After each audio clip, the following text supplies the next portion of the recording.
မင်္ဂလာပါခင်ဗျာ Revolut Burma News Channel ကနေပြီးတော့ဖေဖော်ဝါရီလ6ရက်နေ့နေ့လယ်ပိုင်းရရှိထားတဲ့သတင်းများကိုတင်ဆက်ပေးပါမယ်ပထမဆုံးတင်ဆက်ပေးရမယ့်သတင်းကတော့နေပြီးတော့စစ်ရုံးမှာတော့မှာဆိုလာဓာတ်အားပေးစနစ်ကိုသုံးနေရပြီးတော့လုပ်ငန်းရှင်များအားလုံးဆိုလာစနစ်သုံးလျှက်စစ်ဓာတ်အားထုတ်ယူသုံးစွဲကြရန်ဒုစစ်ခေါင်းဆောင်စိုးဝင်းကညွှန်ကြားလိုက်တဲ့ဆိုတဲ့သတင်းကိုတင်ဆက်ပေးပါမယ်။မနေ့ကနေပြီးတော့မှပြုလုပ်တဲ့အသေးစားအငယ်စားနဲ့အလက်စားစီးပွားရေးလုပ်ငန်းများဖွံ့ဖြိုးတိုးတက်ရေး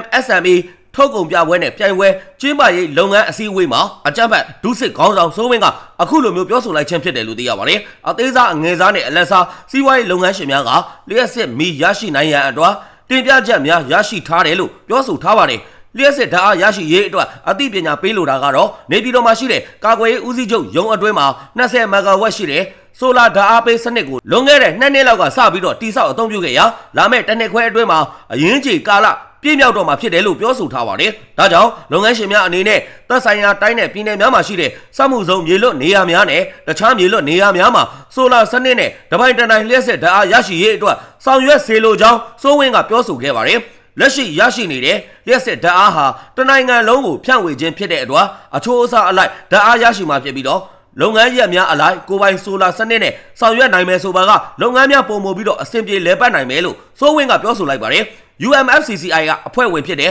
အသေးစားလုပ်ငန်းရှင်တဦးကတော့ဆိုလာစနစ်အတွက်စိုက်ထုတ်ရတဲ့အရင်းအနှီးဟာလုပ်ငန်းစတင်တည်ထောင်တယ်လို့မျိုးပဲအရင်းအနှီးအလွန်ကြီးမားကြောင်းဒါကြောင့်ဆိုလာစနစ်နဲ့လျှက်စစ်ဓာတ်အားထုတ်ယူသုံးစွဲရန်ဇရိတ်မတက်နိုင်ပါကြောင်းပြောဆိုခဲ့ပါတယ်။မြန်မာနိုင်ငံအတွင်းကိုဆိုလာပြားများနဲ့ဓာတ်အားထုတ်စက်များကိုမင်းအောင်လှိုင်ရဲ့တာအောင်ပြည့်စုံတဲ့ဗိုလ်ချုပ်အတိုင်းဝိုင်းများကတင်သွင်းချုပ်ကင်ထားပြီးတော့ဈေးနှုန်းဟာလည်းလော်ဝကြီးအုပ်ထားတဲ့အတွက်၎င်းတို့သတ်မှတ်ထားတဲ့ဈေးနှုန်းအတိုင်းသာလုပ်ငန်းရှင်များနဲ့ပြည်သူများကဝယ်ယူနေရတယ်လို့စီးပွားရေးလုပ်ငန်းရှင်များကသုံးသပ်ပြောဆိုထားကြောင်းသတင်းရရှိပါတယ်ခင်ဗျာ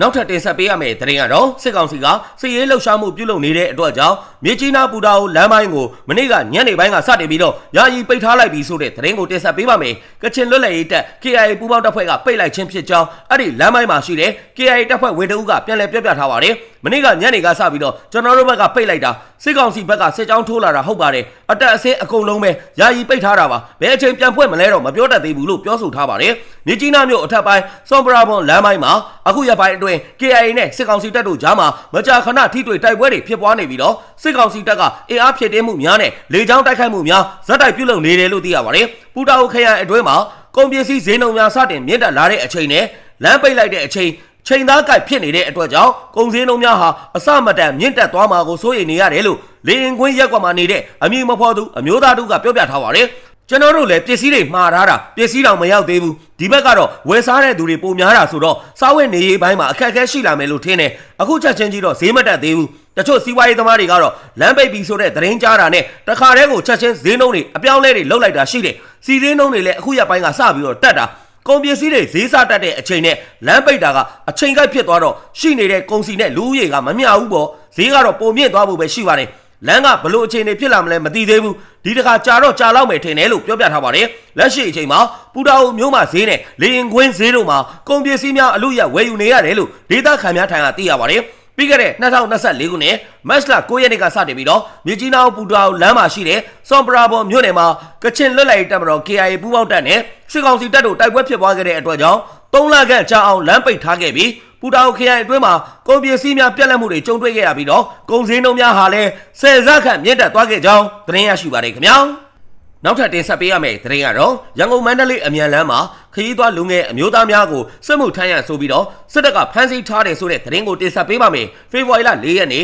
ညနေ2:40မိနစ်အချိန်မှာပဲခူးတိုင်းရေတာရှည်မြို့နယ်စွာမင်းလန်းကျေးရွာအုပ်စုစီပင်အေးကျေးရွာနေဦးမင်းတောင်ရဲ့တားဖြစ်သူမောင်ကျော်စင်တက်နဲ့ဦးထေးလွေရဲ့တားဖြစ်သူမောင်ရဲမင်းအောင်တို့အပါအဝင်လူ9ဦးဟာ Proboka 9E2970 နဲ့ပဲခူးကမင်္ဂလာဆောင်ကနေပြန်လာခဲ့တယ်လို့သိရပါတယ်။အခုလိုမျိုးပြန်လာတဲ့အချိန်မှာရန်ကုန်မန္တလေးအမြန်လမ်းအုတ်တွင်းမြို့စစ်စေးဂိတ်မှာစစ်တပ်ကအသက်16နှစ်ကနေ35နှစ်အတွင်းအကျုံးဝင်နေဆိုပြီးတော့မောင်ကျော်စင်တက်နဲ့မောင်ရဲမင်းအောင်တို့2ဦးကိုစစ်မှုထမ်းတပ်သားအဖြစ်နဲ့စူးစောင်းဖမ်းဆီးလိုက်တယ်လို့သိရပါတယ်။ပဲခူးမှာမင်္ဂလာဆောင်သွားပြီးတော့ပြန်လာတာလူ9ယောက်ကကားနဲ့သွားတာမောင်လေးကျော်စင်တက်နဲ့ရဲမင်းအောင်ကစစ်မှုထမ်းရမယ်အသက်ထဲကိုဝင်နေတဲ့လူငယ်တွေအဲ့ဒါရန်ကုန်မန္တလေးအမြန်လမ်းအုတ်တွင်းဂိတ်မှာအဖမ်းခံရတာမှတ်ပုံတင်ဆက်ပြီးတော့အသက်မိတယ်ဆိုပြီးတော့ဖမ်းထားလိုက်တာအခုတည်းထိလိုက်မေးတာလဲဘာမှမတုံ့ပြန်ဘူးရဲစခန်းကိုမေးတော့လဲသူတို့နဲ့မဆိုင်ဘူးတက်ကလောက်တာလို့ပြောတယ် ဗမာဖမ်းထားလို့ဖမ်းထားမှလည်းမသိရသေးဘူးလို့ဖမ်းဆီးခံရသူရဲ့ဆွေမျိုးတို့ကပြန်လည်ပြပြထားပါတယ်အခုလိုမျိုးစစ်မှုထမ်းရန်ဆိုပြီးတော့လမ်းမှာဖမ်းဆီးမှုအတွက်မောင်ကျော်စင်တပ်နဲ့မောင်ရဲမင်းအောင်တို့ရဲ့မိဘများကသက်ဆိုင်ရာစစ်မှုထမ်းစင်ခေါ်ရေးအဖွဲ့များထံကိုတိုက်ကြားထားတော့လဲတစုံတရာအကြောင်းမထူးဘူးလို့ပြောပါတယ်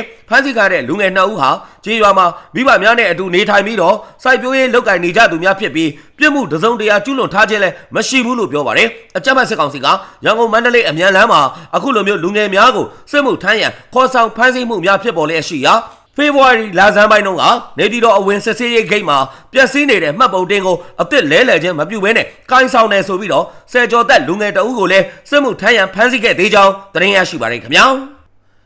ဆက်လက်ပြီးတော့တင်ဆက်ပေးရမယ့်သတင်းကတော့ KNY ပြည်နယ်ဘောလခဲမြို့နယ်ချိုကွက်ရွာကိုအကြမ်းဖက်စစ်တပ်ကလေရင်နဲ့ဘုံကျဲတိုက်ခိုက်တဲ့အတွက်အမျိုးသမီးတဦးသေဆုံးပြီးနေအိမ်10လုံးပျက်စီးသွားတယ်ဆိုတဲ့သတင်းကိုတင်ဆက်ပေးပါမယ်။ဇန်နဝါရီလ31ရက်နေ့မွန်းလွဲတနာရီကမှဘောလခဲမြို့နယ်ချိုကွက်ကျေးရွာကိုအကြမ်းဖက်စစ်တပ်ကတိုက်ပွဲဖြစ်ပွားခြင်းမရှိဘဲနဲ့ပေါင်900ဘုံနဲ့3ချိန်ဘုံကျဲတိုက်ခိုက်ခဲ့တယ်လို့သိရပါတယ်။အကြမ်းဖက်စစ်တပ်ရဲ့လေကြောင်းတိုက်ခိုက်မှုအတွင်းမှာအသက်50ကျော်အရွယ်အမျိုးသမီးတဦးသေဆုံးခဲ့ပြီးတော့နေအိမ်10လုံးထက်မနည်းထိခိုက်ပျက်စီးခဲ့ရတယ်လို့သိရပါတယ်။ပြည်သူများအနေနဲ့လည်းအကြမ်းဖက်စစ်ကောင်စီရဲ့နေ့စဉ်နဲ့အမျှလေကြောင်းကနေတိုက်ခိုက်မှုကိုကြိုတင်ကာကွယ်ရန်နဲ့စစ်ရေးအသည့်စစ်ရေးသတိရှိကြရန်ဘောလခဲ PDF ကသတိပေးထားပါတယ်။ဒါအပြင်မကွေးတိုင်းမြိုင်မြို့နယ်မှာစစ်ကြောင်းထိုးနေတဲ့အကြမ်းဖက်စစ်တပ်ကတနက်ပင်စင်ကြီးရွာကိုမီးရှို့နေခြင်းကြောင့်နေအိမ်အလုံး30ပြာချခဲ့ရပြီးတော့စစ်ဘေးရှောင်ပြည်သူများကိုတနက်နဲ့လိုက်လံပစ်ခတ်မှုကြောင့်အမျိုးသမီးတဦးဟာကြီးစံထိမှန်ဒဏ်ရာရရှိခဲ့တယ်လို့ဒေတာတွင်တော်လိုင်းရေးတပ်ဖွဲ့များကသတင်းပေးဖို့ပြောကြားထားပါတယ်။ဖေဖော်ဝါရီလ4ရက်နေ့မှာမြိုင်မြို့စက်မှု2မှာတပ်ဆွဲထားတဲ့အ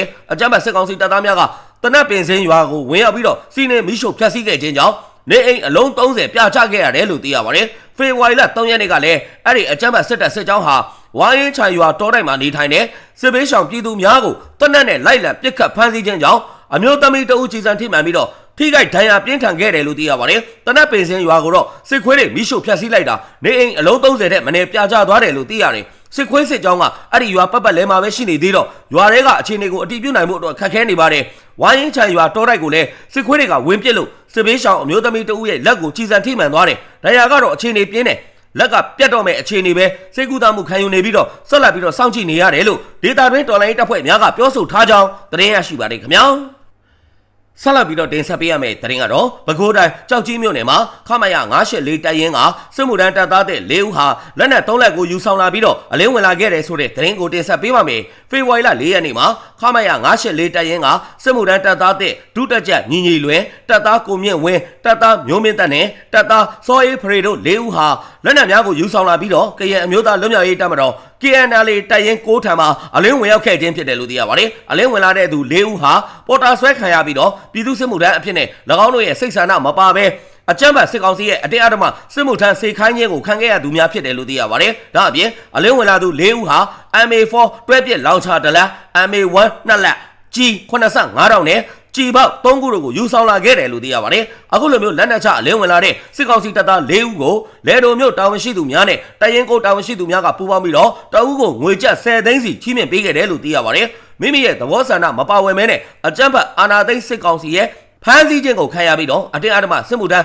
းစေခိုင်းခံရတဲ့စစ်သားများအနေနဲ့နီးစပ်ရာတိုင်းသားတော်လှန်ရေးတပ်များနဲ့ပြည်သူ့ကာကွယ်ရေးတပ်များထံကိုရရနီးလန်းများနဲ့လက်နက်ချလင်းဝင်ကြရန် KNU ဗဟိုကတိုက်တွန်းအသိပေးထားပါတယ်။အလားတူပဲတနင်္လာရီတိုင်းရေပြူမြို့နယ်နဲ့ဒဝယ်မြို့နယ်မှာလည်းစစ်ကောင်စီတပ်သား2ဦးအလင်းဝင်ရောက်ခဲ့ကြောင်းကျတဲ့နဲ့ပြည်သူ့ကာကွယ်ရေးတပ်ဖွဲ့ကတာဝန်ရှိသူကပြောပြထားပါတယ်။ဇန်နဝါရီလ28ရက်နေ့မှာဒဝယ်မြို့နယ်အခြေဆိုင်ခလာရ269တပ်ရင်းကတပ်သားစိုးတန်းခေါ်ကလားလေးနဲ့ရေပြူမြို့နယ်ကံမောက်ဒေသအခြေဆိုင်ခလာရ203တပ်ရင်းကအတင်းအဓမ္မပေါ်တာဆွဲဖမ်းဆီးခံရတဲ့တပ်သားညီညီစင်ခေါ်ပွားကြီးတို့ဟာကျတဲ့နဲ့ပြည်သူ့ကာကွယ်ရေးတပ်ဖွဲ့နဲ့ဘီလုံးပျောက်ကြားတပ်ဖွဲ့ LGF ပူးပေါင်းစစ်ကြောင်းထံကိုလက်နက်မပါဘဲနဲ့အလင်းဝင်ရောက်ခဲ့တယ်လို့သိရပါတယ်။အလင်းဝင်လာသူ2ဦးကိုပူးပေါင်းစစ်ကြောင်းကနိုင်ငံတကာစစ်ဘက်ဆိုင်ရာကျင့်ဝတ်စည်းကမ်းများနဲ့အတူထိမ့်သိမ်းဆောက်ရှောက်ပေးထားပြီးတော့တအုပ်ကိုငွေကျပ်3သိန်းစီချီးမြှင့်ဂုဏ်ပြုငွေပေးအပ်ခဲ့တယ်လို့သိရပါတယ်။အကြမ်းဖက်စစ်ကောင်စီတပ်ဖွဲ့ဝင်များနဲ့အကြောင်းမျိုးမျိုးကြောင့်တပ်သားတဲ့အဖြစ်နဲ့စုဆောင်းခံရတဲ့စစ်ကောင်စီတပ်ဖွဲ့ဝင်များအနေနဲ့မှန်ကန်သောဆုံးဖြတ်ချက်နဲ့အလင်းဝင်ရောက်ခိုးလုံလိုပါကပူးပေါင်းစစ်ကြောင်းကကြိုးစိုးလက်ခံသွားမှာဖြစ်တယ်လို